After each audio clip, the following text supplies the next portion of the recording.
want to have uncomfortable conversations. I want the room to be divided. I want people to be screaming and mad at each other. Then I want them to understand each other. I want to see things from a different point of view. This is Unpopular Opinion. Greetings, upstanding citizens. Always a pleasure to be with you. Please remember to like, subscribe, and share our channel. Thank you so much for all the support you have shown us up till now. So, I love this show because we get to meet people that we're supposed to know. We live in a country that likes to erase women and to erase the contribution of women. And today's guest for me is a powerhouse and somebody who, if they had a penis, they would occupy much bigger platforms.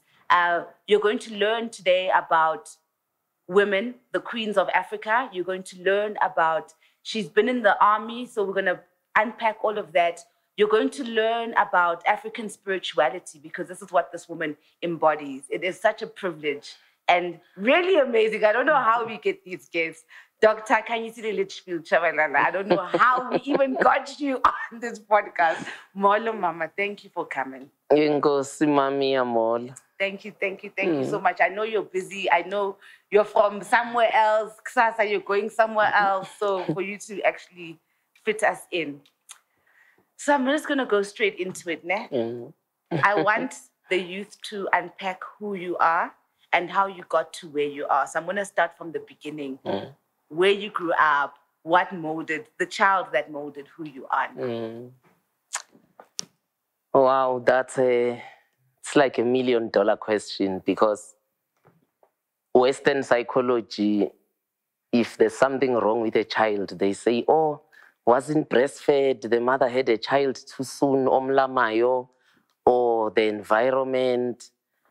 And I think I've believed that for a long time, but now I've stepped off since I've embraced African spirituality to understand that your social setting, yes, it plays a role. I'm not sure if that role even amounts to 20%. I believe the ancestors that came before you are really what shapes you, especially because African spirituality believes in reincarnation. So when a child is born, they embody the spirits of those that passed before.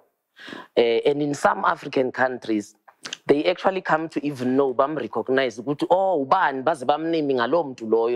it's 4 generations even before. So in my case, I think I come from great ancestry in 3 ways. The first, ngodlamini idlukuladledle zakwalobamba, ezithi izibadla zibe zibadlubulisa, amakhosi aseSwatini.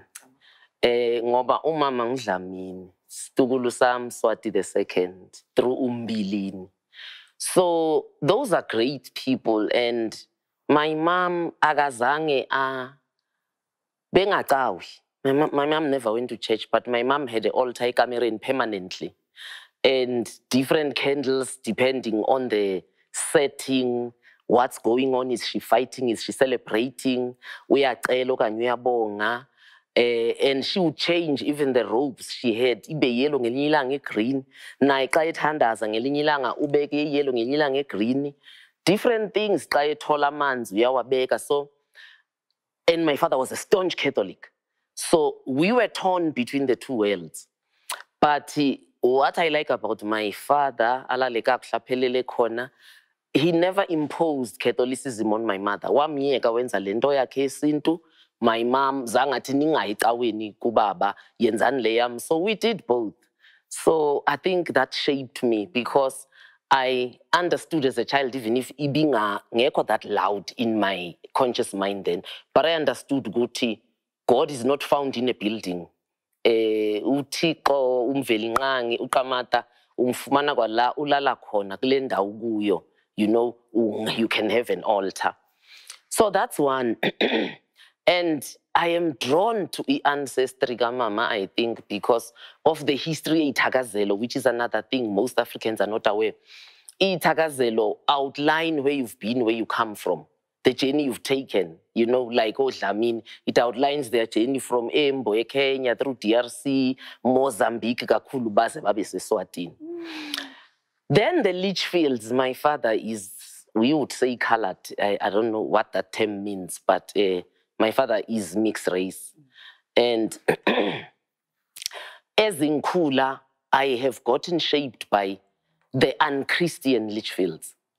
Those that Europe persecuted, the gypsies, Christianity, they are unbelievers, heathens. Your gypsies, the pre-colonial ones, those are the spirits that have shaped me. I've come to understand now. The third one, again, is a fallacy that most Africans have not embraced. Your ancestors are not just the people you are related to. The matriarchal spirit of Africa has shaped me a lot. I interact with the queens of this continent who've died fighting for something or did great feats or led men to war. I am not related to any of them, but they've chosen me as a body and as a medium to tell their story. So if you are asking that, I would say greatly those are the things that shaped me. And of course, you cannot leave the apartheid setting behind because as umntwana, okay, Johannesburg was still Johannesburg. You know, you dress up, using a train to come. Oh, of course, I'm a Sowetan through and through. So when you get to town, then you meet white people. Yeah. And you have to ask yourself, okay, marlang hlala khona wayibengekho. And apo behlala khona, I wonder bakhona nabantu abamnyama. You know, like we are 9, 10, your world is getting shaped. And then another picture that really shaped me to say, ikhondwe wrong. You wake up on a Saturday, you saw it, back to me, loaf brown. And then you find this black man, Saturday in 9 ekuseni, this black man oboshelwe epalini with ngama handcuffs. Uhambo munye uboshelwe la, abanye baboshwe beyi-4, abanye, because that's what the police did. Bababophela ipasi or whatever it is, yes. So they would chain them, baba chain, they're doing that throughout Soweto.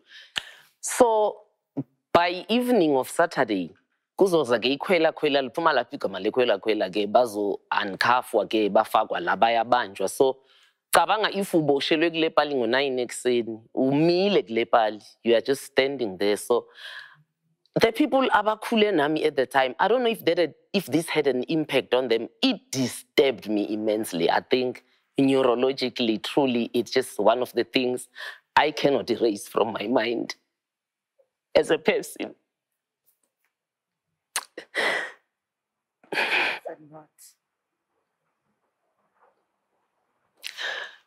You don't have the words at the time to say what's going on, but you can see the humiliation.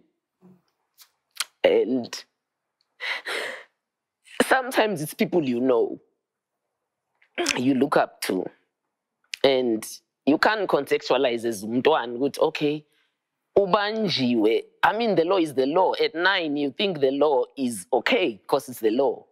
So if ubanjiwe at that age, awazi ukuthi usese role model, right or akekho right, isigebengu akusisigebengu, because I can understand ukuthi there's political arresting. For you, every arresting is a criminal arresting. Yes. So I think those things shaped me truly. I don't like white people, and I hope this does not make your podcast to be shut down. I don't like white people in Tsigi. They've not given me a reason to like them. They've traumatized me and my people so much. You know, it's, and I hate them at race level, not at person to person, because there are two types of hate too. Yeah. At person to person, I will not pass a white people a frustrating, dying, I'll help them. But at race level, truly, I have got nothing to do with that race, even if my father comes from that race, because I believe they were persecuted too by the same system that imposed the Christianity, this capitalist system. So, and lastly, the thing that shaped me is I was 8, turning 9, when I saw a person being stabbed to death at night. So we were 8 at home, 4 girls, 4 boys. So they had these double bunker beds, you know. Yeah. So there was one double bunk, one kumantombazana. So I slept on top, and I'm a light sleeper to this day. So I heard this moaning. So I opened the curtain, and it was right at the gate of my house. And this person was being robbed and stabbed to death and begging for his life. And in the morning, then it was an uncommon sight. So babeka my paper so that you don't see. And I remember running out to go and see it, and my family was like, no, don't go and look, don't go and look. And I'm thinking, don't go and look. I saw the whole thing. You know, you guys were asleep. So that on its own was a different trauma from the trauma of seeing a system doing brutality to abantu abamnyama. I saw black people bring brutal to one another. Again, at 9, you can't contextualize. It's okay, what's going on? So my concept of a black man, I struggled with it for a long time because Ngimbone is a victim, but I also saw the black man brutalizing another black man to a point of killing them. So you struggle with identity to say, okay, what is a black man? How do I define an African man? So I think those are the things that largely shaped me in Sigi. And I knew, like, when I started Form 1 in Kaman, boarding school, Freiheit, I was writing poems already about the system. I didn't fully understand it, but I knew that this is a system I don't like, and I knew that I don't like white people. But I also knew that the state of my people is not right. The fact that Labantu Abamnyama killed that person in that way means something wrong has happened to us, and us philanga siyagula, although I didn't have the full understanding at the time. So, in terms of your siblings and stuff, where did you fall in? I'm the last child. No way! Yes, I'm the last child. That's interesting. So, the rebel that you are, your other siblings, how does that play out? They aren't rebels at all. My siblings are system people. I don't know how the rebellious spirit fell with me. I think that's why I made the statement before. I like this podcast because the ancestors in Nyanya Amadlos are here because things are connecting. That's how I know Kabekona. And we started wrong. We should have acknowledged them before. So I do acknowledge them. I like that because good connection, because I started by saying Western psychology says it's your social environment that shapes you. I believe you carry with you the spirits of those that passed before you, because when I look at myself and my siblings, my journey is so different from them. I've come out so different from them. They're still Catholic because that's how we were raised. I stopped being Catholic, I think, at 15. And then I found ubuzalwane, and then I left it, and then I went back. What happened there? I was Esiamgela, another boarding school, KZN, Ematateni.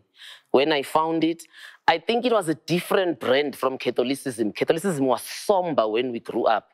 They changed because they're losing members. So it was cold. It was really a Roman Latin thing. And at a certain point, even the service was conducted in Latin. You were saying things you don't even understand that we are saying them.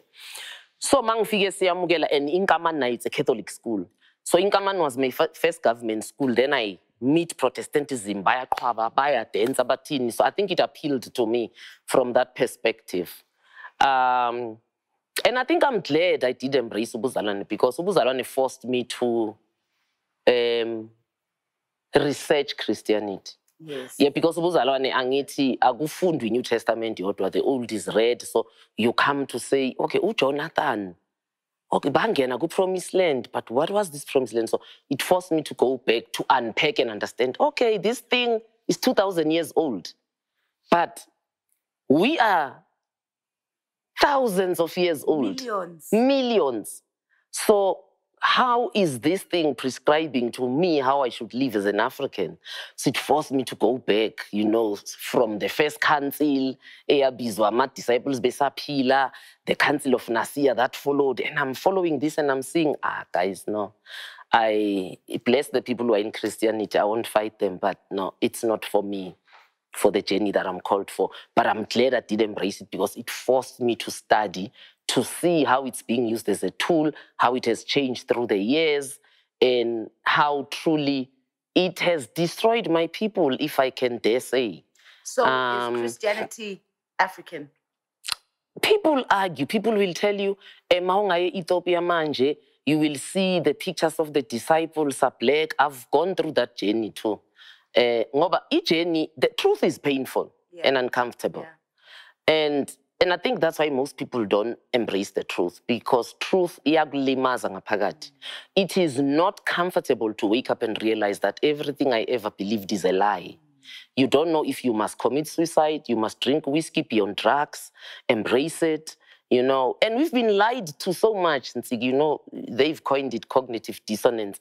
We've been lied to so much that even when the truth appears, it cannot dislodge the lie that's in your mind. And the truth makes you angry. The truth makes black people angry more than any other race. And I actually must wipe this black from my mouth. Ngoba I had purpose that use African. The truth makes Africans angry because we are victims of lies. And I'll unpack how long we've been lied to remind me. Because unpack it, feel free. We are talking, I just want to finish this point first. So, it has destroyed us. People argue that, no, it is black. And I don't know if an African God would do what the Christian God has done. You take Moses, ashatile kwa Jethro, married with a family. Uti Moses, go and liberate my people from Egypt. Aham Moses, tarry with these people for 40 years in the desert. It's an 11-day journey, by the way. A scientific study was done. Why did he let them stay in that desert for 40 years? Only he knows.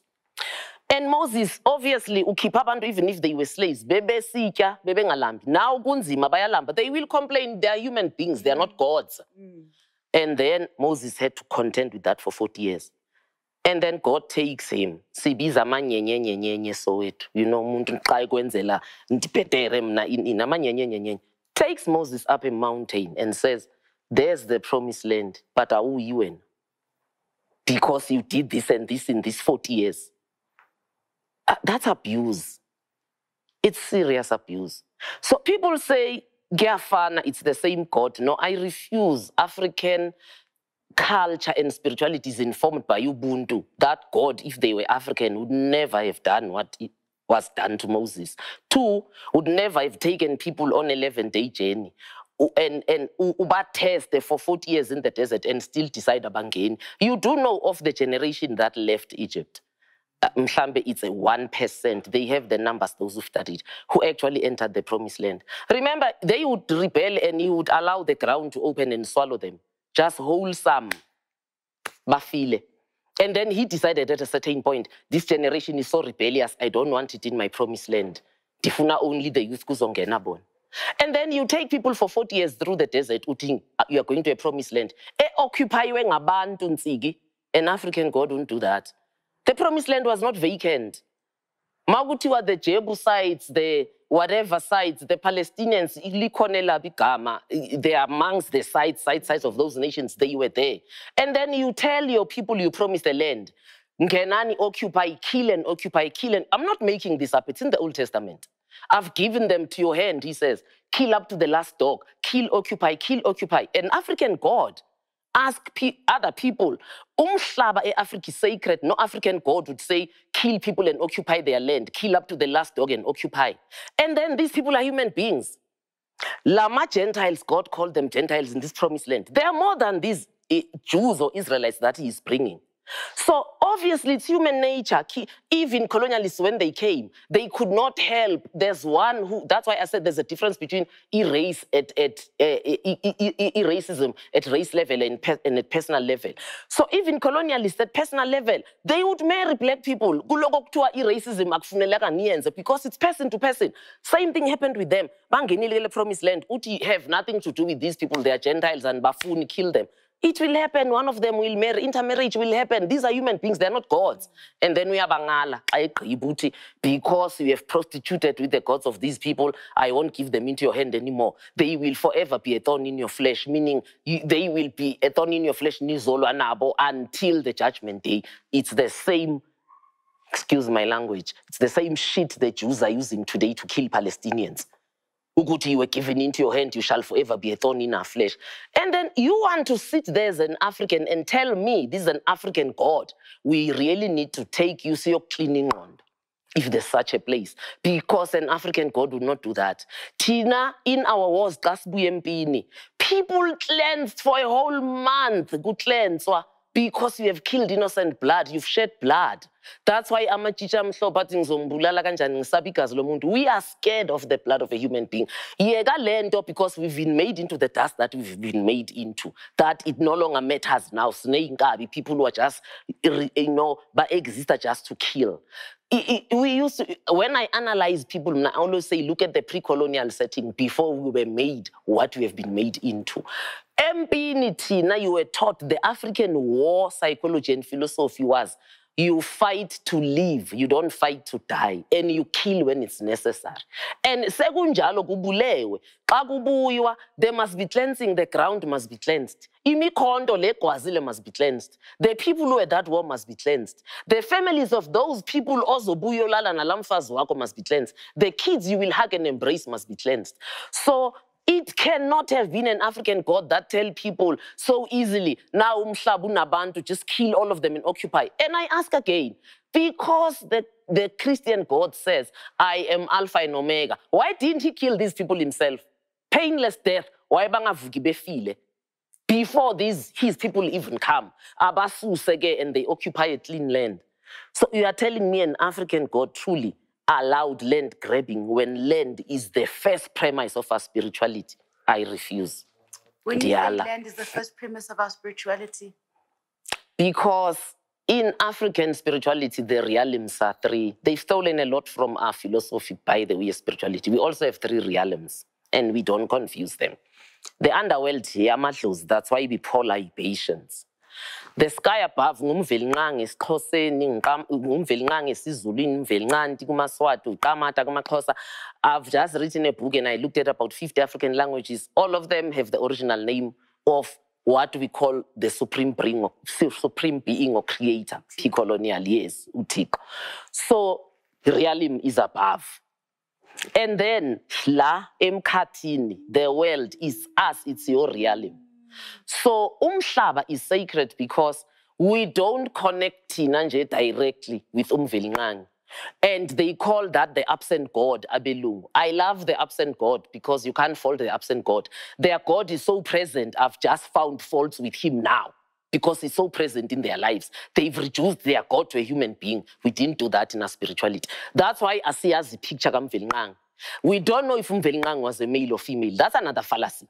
AmaZulu today, you will say umvelinqangi, but beka indoda. That's brainwashing from Christianity. Ngoba ngesiZulu mangithi uSipho, uSibongile, akuna gender grammar. So how do you come off saying umvelinqangi was a male? Utshelwe ngubani? Ngoba simazi asimdrowi, khange simbone, and it is for that reason, so that asimreduce to human fault and human fallacy, like you can do with the Christian God, who's forever present in the lives of people, telling this one, kill this one, murder that one, heal that one. Umvelinqangi akasebenzi njalo. Because after umvelinqangi, you have deities like esiZulwini uNomkhubulwane is a deity of sacredness, of first fruit, first harvest, of virginity. That's why bekumhlanga bona namaswati. It is in commemoration of uNomkhubulwane. But bambona through the rainbow in the sky. That's a deity. And our deities in Africa are both male and female. That's where gender starts in. You can have a male deity, you can have a female deity. Then you have amadlozi. You have both male and female. You tell me then, good. For people whose spirituality is so non-gender based, how did we come off with the man is the head of the house? It's Christianity, Islam, and Judaism. It is in the Quran, it is in the Old Testament, it is in the New Testament. Sifundisiwe. Because how gender relations are structured in any society, it comes from their belief system. So Christianity could never have produced any other gender relations other than patriarchal relations, because God is a man, Jesus is a man, the disciples were men, all angels are men, the first priests were men. So there is no other way Christianity could have taught us equitable gender relations. So is Islam. It is an African men should spit patriarchy out of their mouths as soon as I finish this podcast, because it's an African. I want to ask you, and which is in the second book I'm writing, I'm looking at our idioms. Umntana ongakhulumi African language ngiyamzwela because they are losing out on the wealth of the idioms in our languages.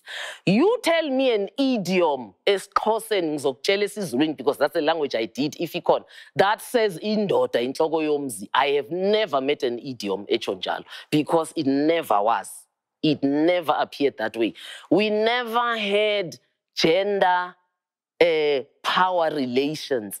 We had gender relations based on job description or specialization. And I'm sorry for all the men and the pastors out there. African spirituality is women-led. It has never been men-led. That's why emsamo sithi thokozani bogogo nabomkhulu. So zuyibhude la order, because then nothing happens. Awuthi thokozani bomkhulu nabogogo. Ngoba ugogo is a symbol, isuka from Ma'at waseKhemet, because she was a deity, or bayibiza goddess bona bese bathi we have many gods, a deity.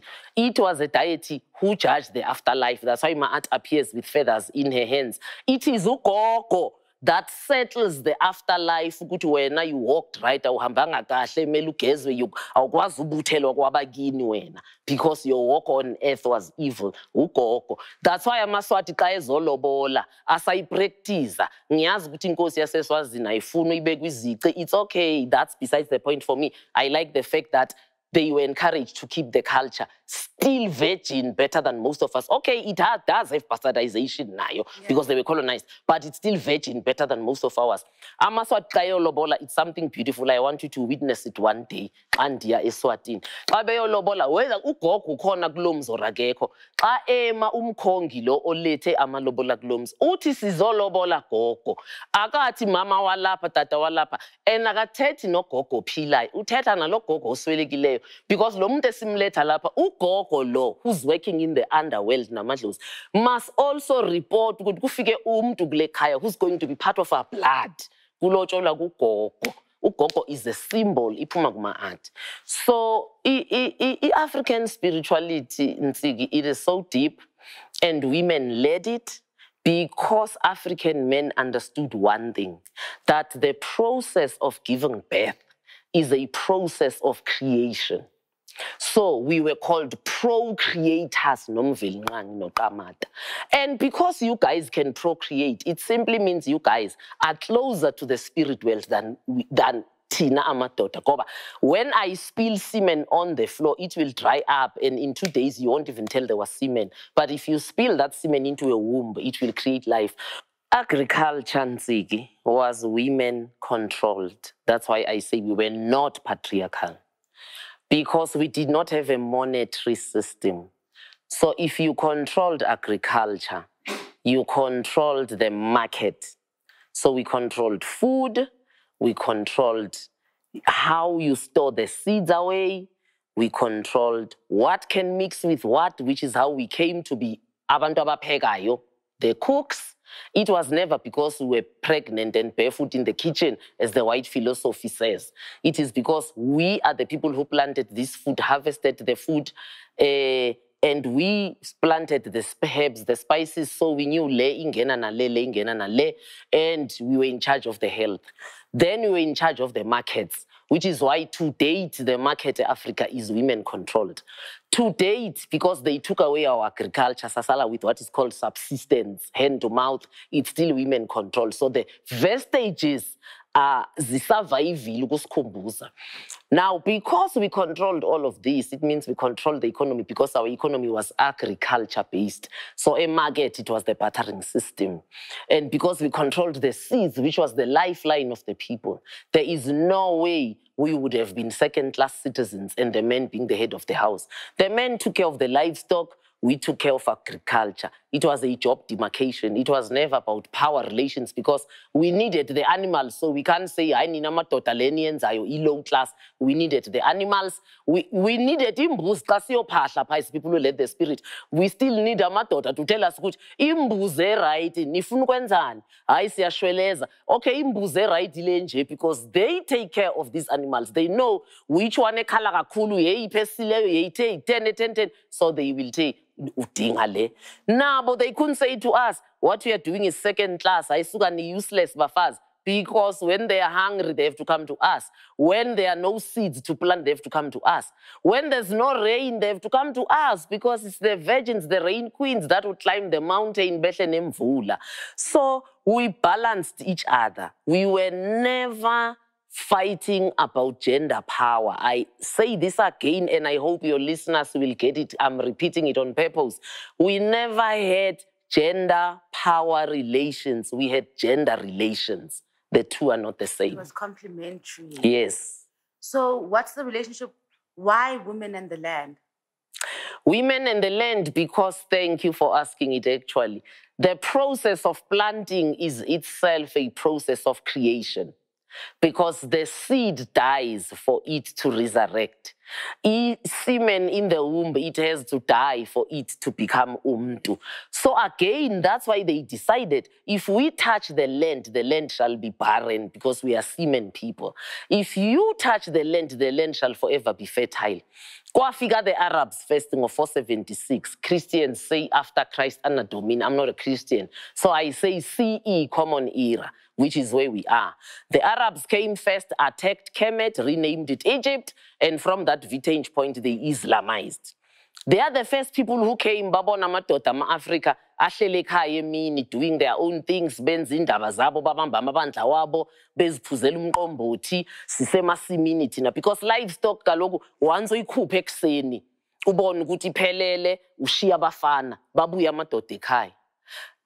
Baba beg abati, oh, look at these lazy African men. Abafazi babo were tilling the land when they are sitting. They did not understand our spirituality. The label that an African man is lazy, by the way, that stereotype.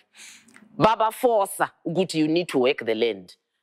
8 centuries later, or 1400, the Portuguese and the Spanish were the first to come here, being staunch Catholics. Babona, because vestiges were still surviving of us in the land, amadoda ekhaya with livestock, basekaya because livestock is nabafana, you know, But look at these lazy African men. They then introduced what is called the cash crop, commercial farming. Forced our men to get into farming. Is the African land not barren? I don't know if Africans are aware that the desert is encroaching on Africa by year, by month, by day. Africa was known as the land of milk and honey, the land of rivers, the man of many rivers, the land of water. Now we are running helter-skelter manzaweko because men are tilling the land, I dare say, including South Africa. Commercial agriculture yamabhunu was men-led because they don't understand the soil as women understand the soil. 2, they've turned our spirituality upside down. They've made men leaders, emsamo leaders of spirituality, leaders of religion. They've made men tillers of the land. So Africa maibuye betunana, the matriarchal spirit is crying with us. This land of ours has become barren because we have removed the womb from the land. Sure.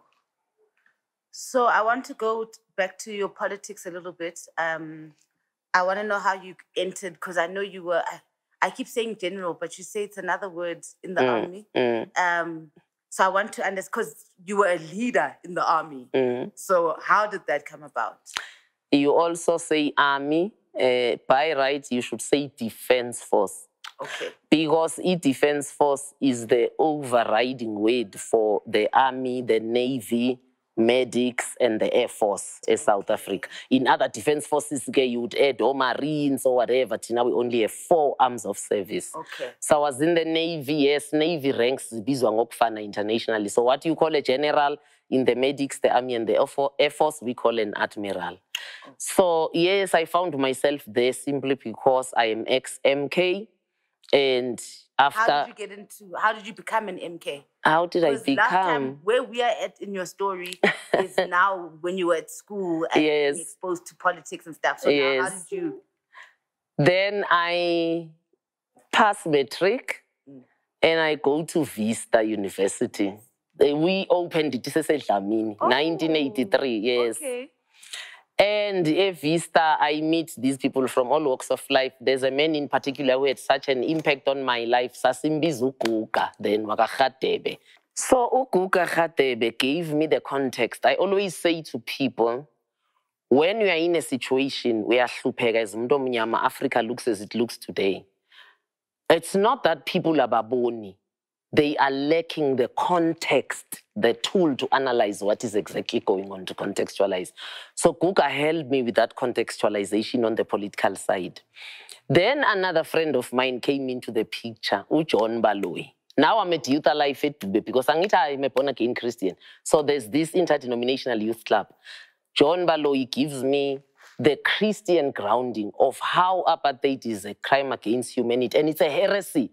In Christianity, if you say something is a heresy, you mean it is manipulating the Bible to survive. You know, it is changing the meaning. It's attaching meaning or to a scripture that it should not be attaching. So then there was an organization called Student Union for Christian Action, SUKA. SUKA was national, so we'd go to UCT and it was both black and white. In fact, all the black colored. Yes, that's what I liked. So more unpacking came in there.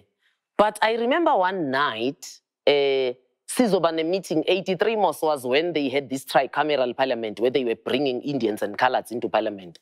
So as SUKA, we made a poster that said, equal in defense, but unequal constitutionally or in elections. I'm a word person. That's why I took long to warm up to jazz, because I hang on to words. And I was like, equal in defense and equal in the constitution or unequal in rights. What does that mean? You know? So you then internalize, good, oh, they've been brought now into bangavota ngoku and ngoku bangena ku defense. We are left out still, Tina, as Africans. Oh, okay. Also, there are 4 races here, and we are race number 4. Okay. Also, you have white, you have colored 2nd-class citizens, you have Indians, 3rd class. We are 4th class. That's how it was legally. We are 4th-class citizens. Okay. SUKA then unpacked another thing for me because we made a T-shirt that had the map of Namibia. And underneath it was written Namibia, South Africa's Vietnam. And then I wore it to class, and my English lecturer pulled me out. What? You will get arrested and you will be charged with section this and this and this for that. And I said, why? He said, no, this is a political statement, very heavy. Do you understand what Vietnam is? Unpacked it for me, what Americans did in Vietnam. So in essence, if ubanjwa ngumlungu with this T-shirt, you will be charged. So, you know, all those things were unpacking, getting into the space. The UDF was formed. So everything was coming to the fore.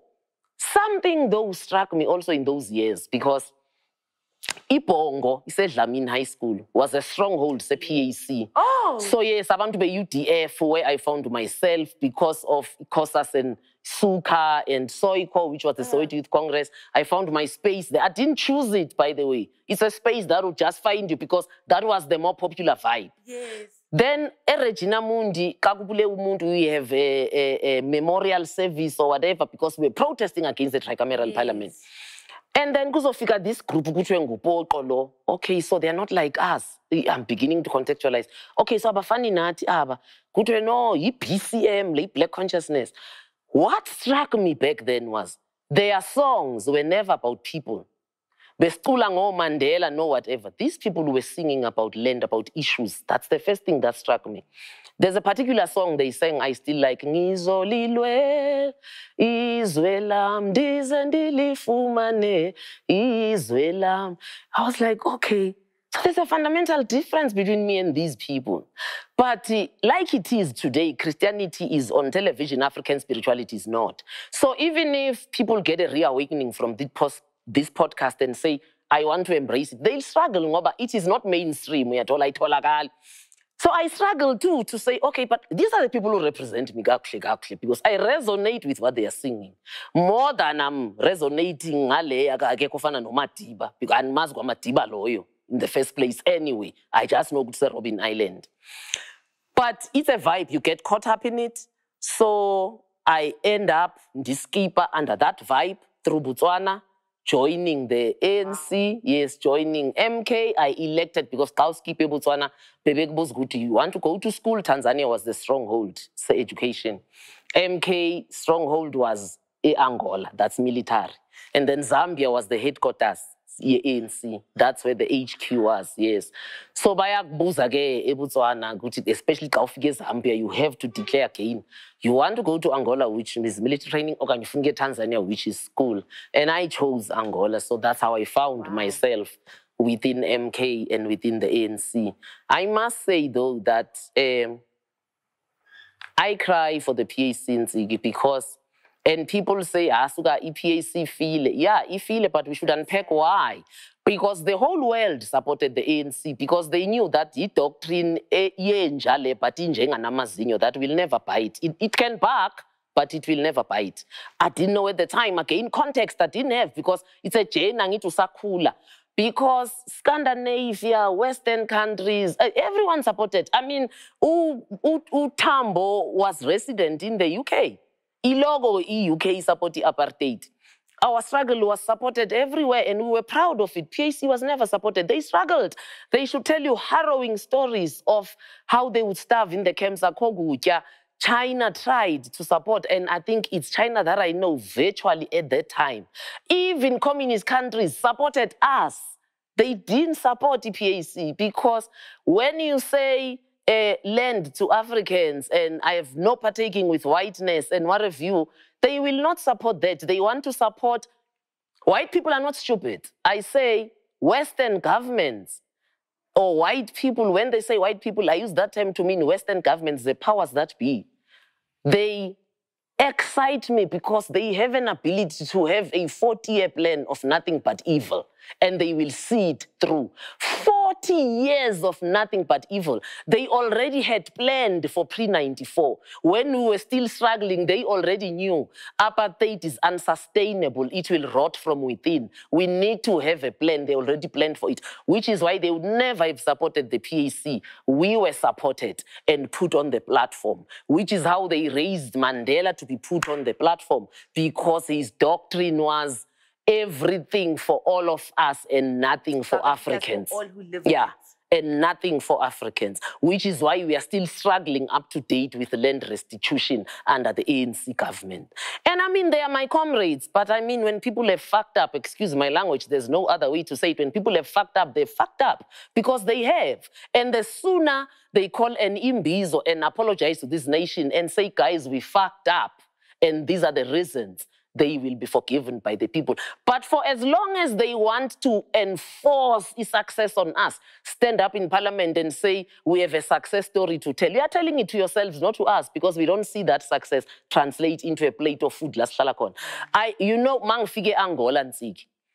Dilaita iswitch kutwa awukumbani. I said, awukumbani uye kuphi.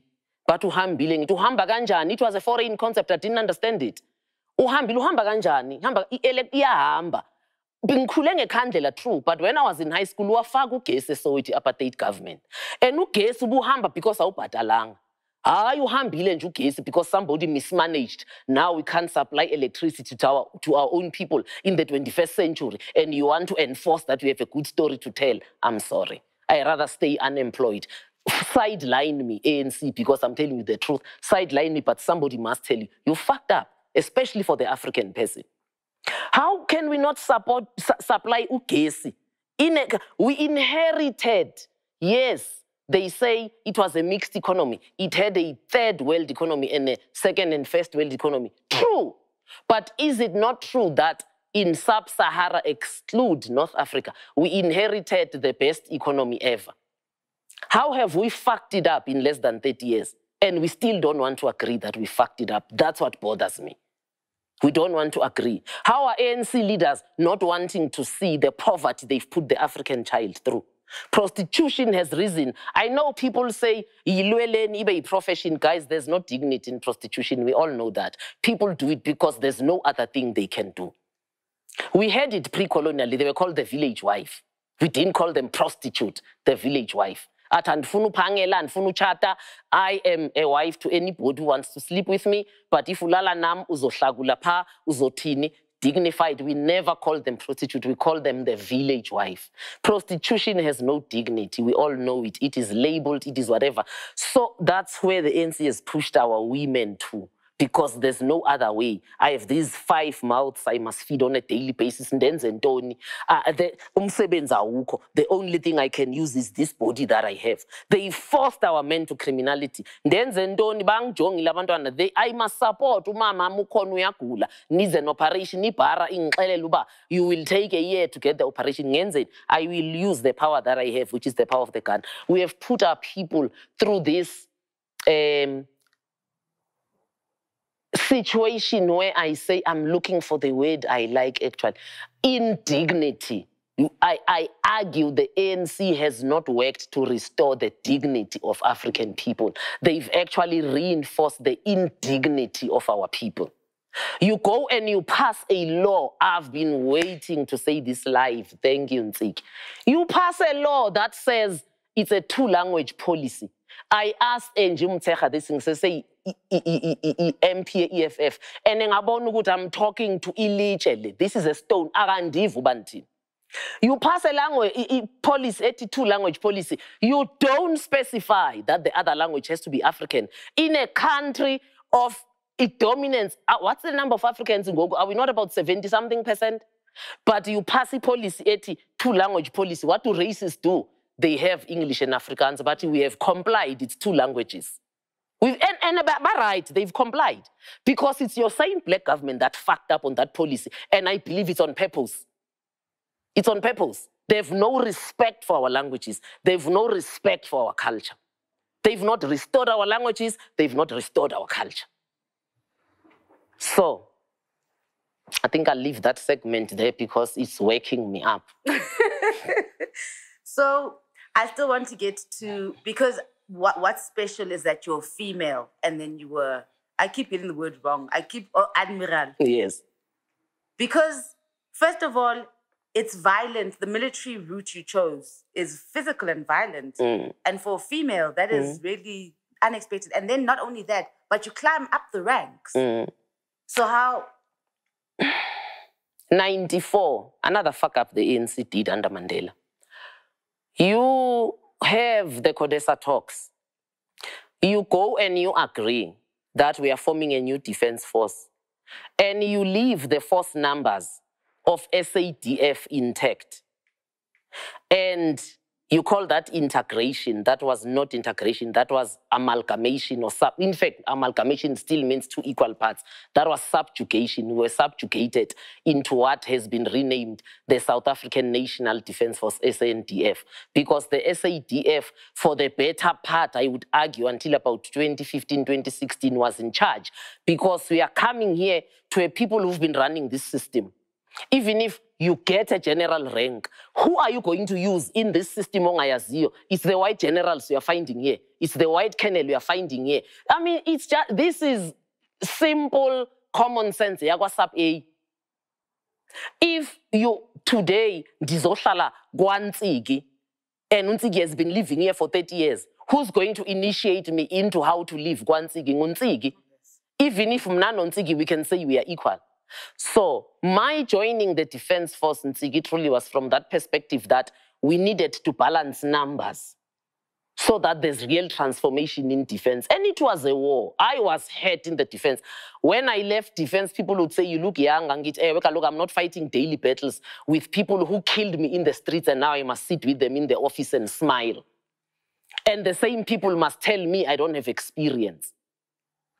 So it is for that reason that really I went and joined the Navy. And my ancestors just worked because I came from Umkhonto Wesizwe, which was an army, and I wanted to go into the army in the Defense Force, not into the Air Force, not into the Navy, not into the medics.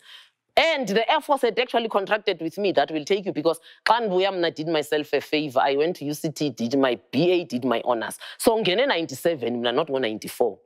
So the Air Force came, but no, we want you. We'll come back on Monday. Baza Tuesday, I think, or Wednesday. The Navy came before them, and the Navy said, no, Tina, we don't want you. We'll take you now. I didn't understand at that time that on its own was racism, because you want me, why? Because I have a degree. No, this whole army of MK that does not have degrees could not have degrees because kwakutsha ekhaya that time. And when they came back, they couldn't afford to go to UCT like I did, because some of them didn't even have the matric that I already had. I was at Vista dropout, so I could apply in UCT. They couldn't have that. So you want me ngoba ngifundile, that on its own is a form of discrimination which the ANC would never have allowed, but we allowed it. You know? So what defense force, people knew a force number. I mean, Masiti kuqalwe 1994 up to 2000, 2005, if that HR is white heavy and former SADF heavy, they don't need to see your face to know who to integrate if they want to discriminate you. They just look at your first number that says 94, whatever, they know good, okay, Ngabaga Mandela, but this is the integration. So they can discriminate you without even seeing your face. When I say the ANC fucked up, those are the little things. We marched Tina as MK the Eastern way because Russia supported us. Fully, there would not have been MK if there was no Russia, people. We must put this on the map. No Russia, no MK. No Cuba, no MK. No Zambia, Angola, and Tanzania, no MK. I know all these people are claiming today, Babesngedo, Nigeria, or Somalia, or whatever. When was Nigeria going to help us when they were contending with their own coups at the time? 3 countries laid on the ground and we literally walked on their backs for this freedom. Zambia, Angola, Tanzania. Outside Africa, Russia. So we marched the Eastern way. How did ANC allow us to dump that and go and march the Western way? I hate how the SANDF marches because it's the SADF way. So you understand, in this so-called integration of the defense force, the SADF lost nothing. They kept their pensions, they kept their force numbers, they kept their way of saluting, they kept their way of marching. You had to come in and unlearn what the Russians taught you and learn this fucked up system, Yase West. Even the weapons, it's Western weapons. You had to dump the AK, R4, or whatever, R1, whatever. You had to come.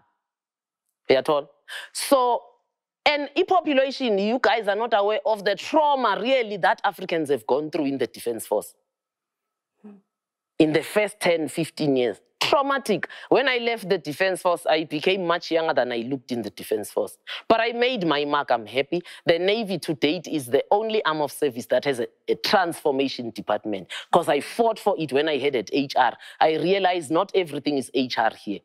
Things have to be affirmative action. They have to be by Bizantoni, coaching, mentorship. That's not strictly HR. That's transformation. We need a transformation department here to change the mind and the thought to wield a one Navy. So I fought for that, and Umudimu, fortunately, was chief of the Navy, then agreed. We started the transformation department. But there was so much backlash. I mean, I didn't leave defense Gamnandi. I left defense Kupsung, but I'm happy I had made my mark and it still lives today. I was done with it. It was a chapter of my life. It was not the book of my life. The chapter was done. I had to go somewhere else. What was it like for women in that space? Tough, especially for an African woman. I mean, it was tough for white women when we came. We realized they were subjected to the same Christian patriarchy that colonialism introduced in Africa. Now, when we came in with the new constitution, gender rights and what have you, we liberated even white women in this country, by the way, especially in the defense force. We liberated LGBTQ because they had to hide, because umthetho SADF was that you cannot be LGBTQ. They would work you out of the system. It was against the law. So we liberated those sectors of the population. It was tough because, I mean, it was a cabal. They fought back. They knew the system better than us. They fought back. And bashaya bantu ngama charges, court martial for this, court martial for that, court martial for this. So it was hard. And I'm not even convinced sitting here that we have finished the journey of transforming the SANDF actually.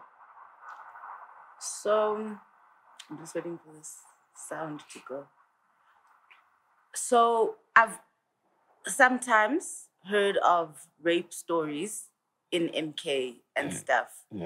And I want to know why the women are quiet about that experience. And yeah, We need to unpack the violence that happened to women. I'm going to give you a twofold answer. The first answer is that while I don't like what the ANC has done to my people, and by default, I don't like the ANC itself, you can't because of not liking, I can't because of not liking the ANC, sit here and tell you that in MK camps, rape was rife, tolerated, women were oppressed. No. The gender laws that the ANC came to introduce here, because they came from communist doctrine of equality. That's why socialism or communism produced women astronauts, women this, women that. So that equality they brought into MK because they were our sole supporter. So in MK camps, if you were raped and reported, it could not go unpunished. It's not possible. As a matter of fact, in my basic training, I don't remember any woman reporting. If people wanted sex from you, they would ask you. It's an agreement. You would not be forced into. Consensual. It's consensual. Having said that, knowing how rape is rife, we can't say there was no rape. And maybe the thing of not reporting rape would still, the condition to still be the same as today, is that most women still do not report rape up to today, I think, because we have created patriarchal societies, sadly. So, you know, rape is stigmatized as, if you can get raped now, they'll say, oh, Nzigi, but your thigh was outside, you know. So in that sense, I would say maybe those who didn't report, but I am sure there are those who reported and action was done. So on that one, truly, I was in the Northern Front, as a matter of fact, because we had Ipango, which was the rapid training camp, 3 weeks. But we also had Camp 13, a big training camp, general camp by everybody. Now, the distance between Luanda and our camps in North was just under 400. What UNITA used to do, because they were trained by Amapunu at that time, they would ambush our convoys, you know, kill, whatever. So what we did is we opened the Northern Front to try and contend with UNITA where it is. But also because we were guests of the Angolan government, their military was FAPLA. So to work with FAPLA, because we have a common enemy now, UNITA is attacking them, it was a civil war and it's attacking us. Now, a Northern Front, Nzigi, for the greater part of the Northern Front, I was the only female.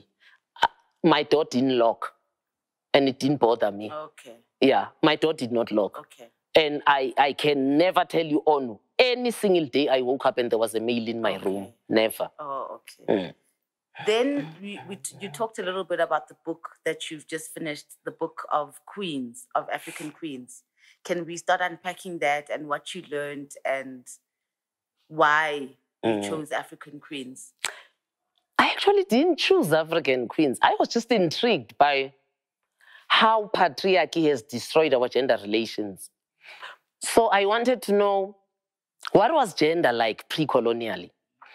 And I still don't have a name for the book because it is being edited by Uzanele Khatebe. She is a PhD history holder and to say University of Zurich. So she's editing. So askabi negama, because I had called it pre-colonial gender relations. And then at a certain point I changed. Ngaibiza ubulungisa in African pre-colonial gender relations. Ubulungisa is justice, because that's another unpacking. You know, you and me can sit here for 20 hours because of what the ancestors have planted in me. Ubulungisa is not just justice. I know there's no other way to call it justice, but ubulungisa contained in the concept is constant reparation. Ubulungisa is more reparation than justice. It's a constant fixing of relations, because relations break. So I chose that name, Ubulungisa, because when I dared to then go and look at our pre-colonial gender relations, I realized that it was a constant act of balancing power so that no gender wields too much power over the other. Constant act of balancing. Men were brave. Our ancestors, Umvelingangi, Ukamata, gave them bravery, but gave the women spiritual attunement. It balances the power. Your bravery will take you nowhere if you are going to war and you are going to die, because these spiritual people, abayang emsamo, bayohlala khona bakuhlalele.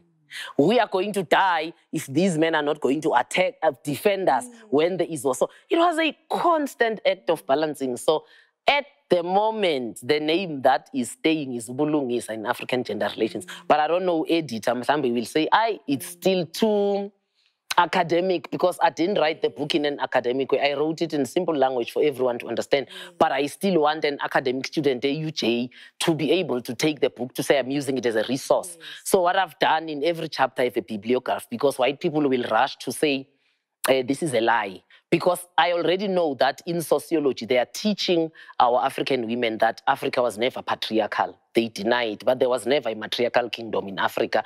There was matrilineality, because white people will never agree that what they destroyed here is the same thing they've brought back through the UN rights agenda. Women are equal to men. They are telling us that this after 500 years. You came here, see us, see practice. You told us it's barbaric because Jesus does not agree to it, because the man is the head. Now, 500 years later, you're telling us, oh no, the UN says. The UN says. No, our culture says. Our culture says so. So when I went with that thought, and I was shocked what I found, which is why I made the point at the beginning again, because they are here, they are beginning to draw the things. You know, it's a tapestry, they're beginning to wield it together. That's why I said, amandlo are not only those that are related to you. I carry with me women I do not know except on paper, the Kendake Queens of Nubia, who ruled from BCE, before the Common Era. Christians say before Christ. Their kingdom reigned from BCE and transcended all the way to AD. Christians say so, we say CE, Common Era. And it was a matriarchal kingdom. I have used the term in my book, the regnant queen. They were not consort, akachatanga ne king. They were not regent, they were not mother queen because they gave birth to a king. They were regnant queens. They were queens because they were queens. And because the kingdom was matriarchal. So the title was Kendake. It's like saying Caesar in the Roman Empire. There's Caesar, Augustus, Caesar, whoever. So they were called the Kendake queens. There's one in particular who has embodied me so much. Amanirenas, the one-eyed queen. She was born with one eye closed. She went to war with Augustus, the Roman emperor, because it's not just the Arabs who attacked Kemet, by the way. Kemetian culture, Egypt, as we see today, has been so bastardized by everybody. The Greeks attacked and colonized. The Romans attacked and colonized. So after a Roman attack, when Kemet fell, who's next in line? It's the country below, which is today's Sudan. Nubia then, the kingdom. So he wanted to attack Nubia. Amanirenas was the Kendake in power then. Amanirenas was like, you guys are called the undefeated Roman Empire. Do you truly want to be defeated at the hands of a woman for the first time, an African, more so? He didn't listen. They went to war. It was a stalemate. Augustus didn't win that war. They signed a peace treaty that the Roman Empire will never invade Nubia. She won a peace deal with a white male. In those times, when I say to you today, pyramid, what comes to your mind is which country? Obviously, Egypt. Egypt. Yeah. There are more pyramids in Sudan, as you and me sit here, than there are in Egypt. And the pyramids in Sudan, over 90% were women built. So Amanirenas, during her time, erected so many pyramids because she was enjoying the peace the surrounding empires were not enjoying, because she had signed a peace pact in the Roman Empire never to attack her. So she erected so many of those pyramids. Now, I cannot finish this without talking about North Sudan quickly. Another fuck up of our leaders, the AU. No different, because the AU is constituted by our governments who are fuck ups in our nation states, so they will be fuck ups in the AU itself. Nsigi, I want you to run with this because you are more vociferous on social media than I am. That's your calling, it's not my calling. So I will pack this with you.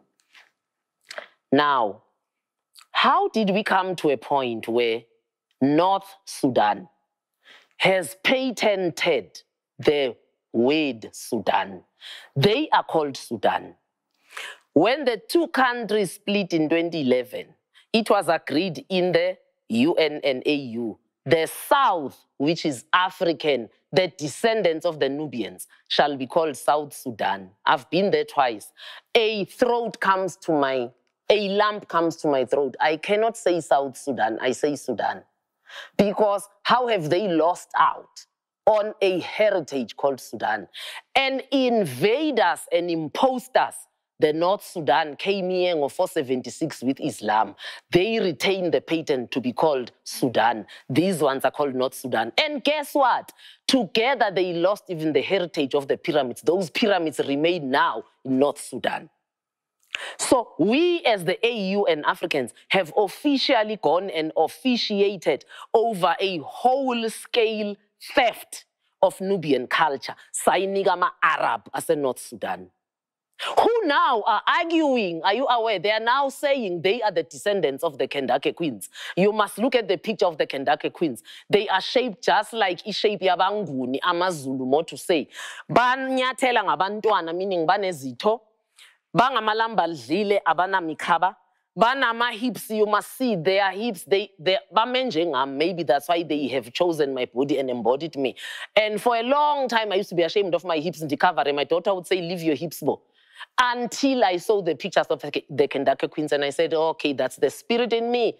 Let my hips be in the open. Because I've never seen an Arab woman with hips. How do Northern Sudanese now want to claim they're descendants of the Kendake queens? But it's because of what the AU has agreed to and done. We have allowed them to be Sudan. And we call these others as if bangengile, as if they came by the back door, grafted in. They're called South Sudan. It's a cry against humanity.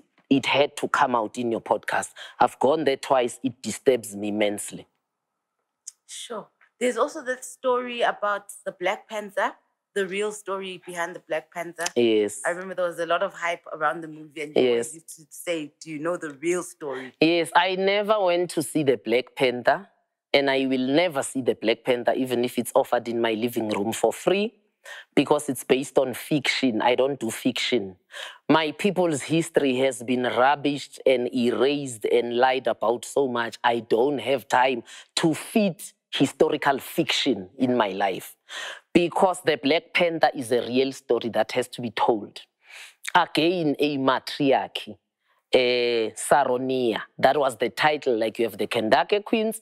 All these people are in my book, by the way. The warrior queens. Saronia ruled Bayalwa in Niger, but it was in Niger. Nigeria says it was in Nigeria. For me, it's neither here nor there. The story of the bravery and the affirmation of an African woman is what is important. So the Arabs come in 476. They are Islamizing the Saronia people. I must remember what the kingdom is called, because Saronia is the title. I hope I remember it before the podcast is over. They refuse to convert. They are led by a woman who says, Ngeke, it is not part of us, this is our spirituality. And I mean, Arabs were brutal. By the way, Arabs did the same like white people. First ran a slave trade, then colonized. They initiated white people in 1400 on how to enslave an African, which is why they also started with slave trade, then colonization. So she fought a bitter war, and I say she, even if different Saronias were coming on, because Arabs came in 476, the white people in 1400 onwards. But they could not Islamize them. The French come after 1400, they want to conquer in Niger, and the Arabs tell them, and I'm reading this from a white man's writing, by the way. The Arabs tell them, oh no, you will take Mali, because remember, the Arab fought the white person over us. When white people wanted to colonize Niger, the Arabs were already colonizing, so they have to fight each other over us, you know, so they say, the Arabs tell them, oh no, you will take Niger, but those villages ruled by Saronia, you will not take them. The French say, oh, this is our born. We will see. I like what they say. We will see between their God and our God who is powerful. Today we say it's the same God because we are confused, because we hold on so much to Christianity, we don't want to let go. It's painful to realize it's a false doctrine. That's what the French say. They amass, reinforce, they go to war. Cut a long story short, they defeat abantu bakaSaroni, I don't know why it's running away from me what they were called. Right now, I'm forgetting it. They defeat them. They're going to behead her. So they strip her naked. That's what they all did with her people. It's the same thing they did to Sarah Baartman. Because it's first point of humiliation. They strip her naked, they chain her, they call all her people to a square because that's how we built pre-colonially. Things basically ebandla. That's why amazulu athi injobe ithungelwe ebandla. That's how you resolve problems. So they call them to the village square. They are going to show them that njengoba nje ningafuni ukuconverta to Christianity, ningafuni ucolonizwa, lento enibambileyo ayikho African spirituality is a boy compared to Jesus. So we are going to behead your king, your queen in front of you. So bayamletha again naked. The people can't look bajonga pants. That's their queen, naked in chains. Village square. She says to them, if you claim you are as civilized as you claim than us, and you're going to behead me, and it is your law. It is in our law, before sisendens umuntu, to ask them, is there anything you want to say? Are you going to ask me? But what do you want to say? Ati, allow me just one grace. Ndivumeleni ndiye pha endumbeni, where I speak with my ancestors for the last time. They allow her. She goes in there. Time passes.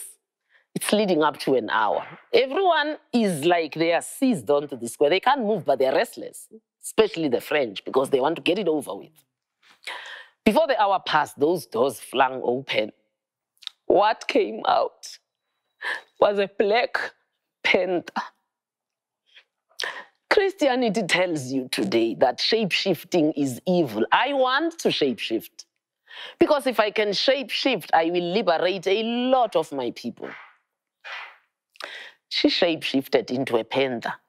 The bottom line is they couldn't kill her, they couldn't behead her, and she left an even greater testimony to her people that it is not true that African spirituality is subjected or smaller than Christianity. And they had to give her a guard of honor as that panthers merrily rode through the crowds and disappeared into the forest. Thank you so, so much for spending time with us, and that all the queens and the people that you walk with came into the room and used you as a vehicle for us to be healed and to be cleansed. Thank you so much, even for dropping water for us. Siyabulela Gogo. We appreciate your role in society and what you bring and what you teach us, and may we as women not be erased anymore. And siyaliphakamisa igama lakho mama. Siyabulela kakhulu. Thokoza Gogo, siyabonga. Yeah. Sisibonga isifazane sase-Afrika. Come on. Upstanding citizens, it's been a beautiful, beautiful session. I hope that you learned as much as I did, and we will see you next week. Remember to like, subscribe, and share the podcast, guys, so that the community can get bigger. Thank you for joining us this week, and we'll see you again next week. I want to have uncomfortable conversations. I want the room to be divided. I want people to be screaming and mad at each other. Then I want them to understand each other. I want to see things from a different point of view. This is Unpopular Opinion.